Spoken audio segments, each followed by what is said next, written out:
से रथ यात्रा का आयोजन किया जा रहा है? कितना चालू है ये, और जो लगभग ये 100 समय में यहाँ से भोग जाया करता था जगन्नाथ मंदिर के लिए, इसलिए इसका नाम देवभोग पड़ा। इसका भी विस्तार हमारे दर्शक है। हर रथ यात्रा के पूर्व 2 दिन के पूर्व गुमस्ता आता है, पंडा के द्वारा भेजा जाता है और यहाँ से चावल लेकर के जाते हैं और जो 60 पौटी भोग लगता है उसमें 2-2 दाना लगता है। 123वीं जो रथ यात्रा थी, रथ यात्रा का आयोजन किया गया था। प्रभु जगन्नाथ अपने जो अनसर काल होता है, अनसर काल मतलब 15 दिनों तक प्रभु जगन्नाथ बीमार थे। इस दौरान जो मंदिर का जो पट था, मंदिर के पट बंद कर दिए गए थे, वहीं उस दौरान प्रभु जगन्नाथ का काढ़ा देकर उनका इलाज किया जा रहा था। ऐसी धार्मिक मान्यताएं हैं। इसके बाद कल नेत्रोत्सव का कार्यक्रम किया गया था। नेत्रोत्सव के कार्यक्रम के बाद आज फिर से प्रभु जगन्नाथ का कल से साज सज्जा कर उन्हें तैयार किया गया था। और आज प्रभु जगन्नाथ जो आप देख रहे हैं मेरे पीछे में, ये गुंडिता मंदिर है। प्रभु जगन्नाथ यहाँ पर अपने गुंडिता मंदिर में अपने मौसी के घर पहुँच चुके हैं। हमारे साथ बातचीत करने के लिए जगन्नाथ सेवा समिति के जो अध्यक्ष हैं देवेंद्र बेहरा जी मौजूद हैं, उनसे बातचीत करेंगे।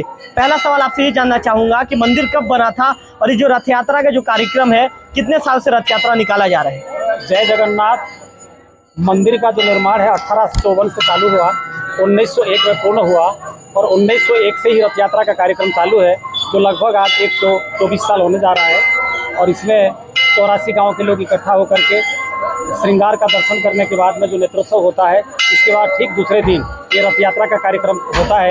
जो आज रथ यात्रा का कार्यक्रम आज गुंडीचा मंदिर तक के बस्तीपारा देवभोग से यहाँ संपन्न हुआ और ये बहुत ही इस क्षेत्र का एक बहुत महत्वपूर्ण यहाँ का एक अनुष्ठान कार्यक्रम है, जिसमें छोटे बड़े बच्चे सब आकर के एक दिन भगवान का ये दर्शन के लिए सब लालायित रहते हैं और आज बहुत खुशी जाहिर करके वो अपने आप को कृतार्थ मानते हैं। यही है रथ यात्रा। बेहरा जी, कितने सालों से रथ यात्रा का आयोजन किया जा रहा है? कितना साल हो गया? 1901 से चालू है ये, और जो लगभग ये 124 साल हो गए। 124 साल हो गए। अच्छा, यहाँ पर एकल मूर्ति की पूजा की जाती है पूरे देश में, और कहा यह जाता है कि पुरी के बाद दूसरा शक्तिपीठ है, उसके विषय में भी हमारे दर्शक जानना चाहेंगे।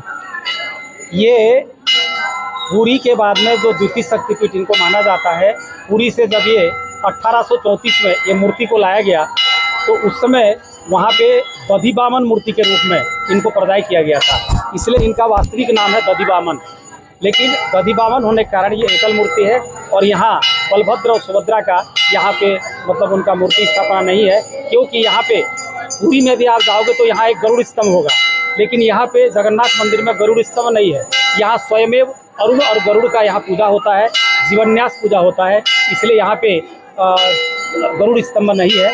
एकल मूर्ति, गरुड़ स्तंभ, पश्चिम मुखी हनुमान, इसके बाद दक्षिण मुखी काली चंडी दुर्गा, ये सब स्थापना किया गया है। इसका एक वैदिक एक नियम है, उस नियम के तहत ये वास्तुशास्त्र के हिसाब से ये मंदिर का निर्माण करके मूर्ति का भी यहाँ पर स्थापना की गई है। बेहरा जी, अंतिम सवाल पूछना चाहूँगा। कहते हैं कि पुराने समय में यहाँ से भोग जाया करता था जगन्नाथ मंदिर के लिए, इसलिए इसका नाम देवभोग पड़ा।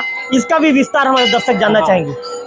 ये वास्तविक में ये जो क्षेत्र है ये देवलोक के नाम से ही जाना जाता था, इसका वास्तविक नाम देवलोक था। लेकिन जब 1854 में झाराबहाल के जो अभी डोंगरी है, उस डोंगरी में जब मूर्ति का पूजा होना चालू हो गया तो उस समय मंदिर का निर्माण नहीं हो सका था। तो तात्कालिक जो राजा था उन्होंने आकर के जब बोला कि हम कोई मंदिर वगैरह निर्माण कराना चाहते हैं तो आप लोग करा लीजिए। तब फिर ये 1854 में जो निर्माण हुआ और 1854 में जो प्रथम धान उत्पन्न होता है इस क्षेत्र में, उसका चावल बना करके वहाँ पे भेजा गया और उसी दिन से ही इसका देवभोग का ही नामकरण हुआ है। और इसके बाद आज भी 60 पोटी जो भोग लगता है पुरी में, ये देवभोग का 2 दाना वहीं लगता है। हर रथ यात्रा के पूर्व 2 दिन के पूर्व गुमस्ता आता है, पंडा के द्वारा भेजा जाता है और यहाँ से चावल लेकर के जाते हैं और जो 60 पोटी भोग लगता है उसमें 2-2 दाना लगता है। उस दिन से ये नामकरण हुआ है। सुनने में ये भी आया है कि आप लोगों ने 4 चक्का रथ को 6 चक्का बनाने की कोशिश की थी। उस दौरान भगवान का जो चित्र है या चित्रण किसी पेड़ में आ गया था, उसकी भी कहानी जानना चाहेंगे। ये भी एक वास्तुशास्त्र के हिसाब से तैयार हुआ है, क्योंकि हमारा जो पूर्वज थे भगवान और बेहरा, उनके द्वारा ये वास्तुशास्त्र के आधार पर, रीति वैदिक नीति के आधार पर ये जो रथ का उनका आकार कैसे होना चाहिए, कितने चक्के का होना चाहिए, उनका कैसा रूप होना चाहिए, इसका पूर्व से जब उन्होंने एक तैयार कर दिया है तो हम लोग अभी लगभग 20-22 साल हो रहा है।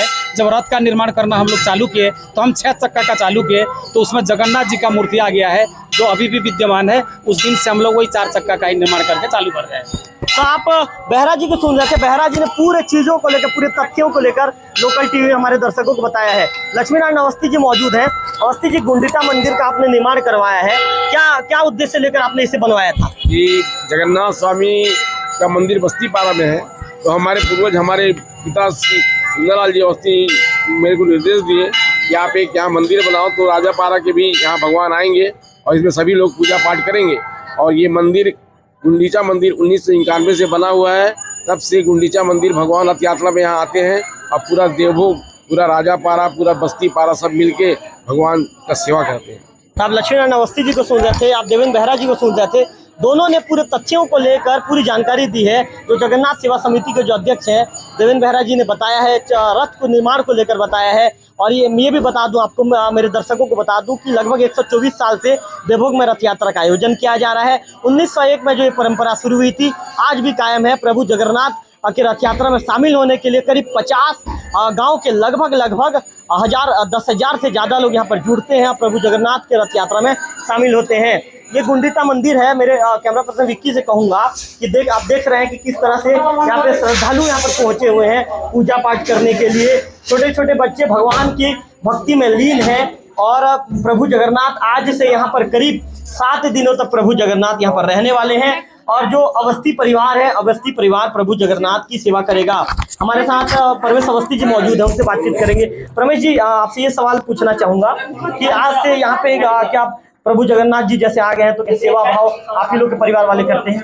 नहीं, ये सिर्फ परिवार वाले नहीं करते, ये पूरे गांव वाले या अंचल का सभी का विशिष्ट त्यौहार है। सभी लोगों को जिनकी जैसी क्षमता हो सकती है, भगवान को जो जैसा देव भोग हमारे अंचल का नाम है, जैसा जिनका क्षमता होता है वो भगवान को लाके अपने मतलब अपने जो कमाई का एक हिस्सा देते हैं। इससे भगवान का पूरे मतलब मंदिर का भोग लगता है, भंडारा होता है। ये प्रायः 9 दिन तक के होता है। सिर्फ और सिर्फ भगवान की कृपा से संभव है और इसमें सभी का सहयोग रहता है। हम लोग भी पूरे तन मन धन से इसमें सहयोग करते हैं। तो जैसे कि परमेश अवस्थी जी बता रहे थे कि सभी का सहयोग रहता है और सभी लोग इसमें शामिल होने के लिए पहुंचते हैं।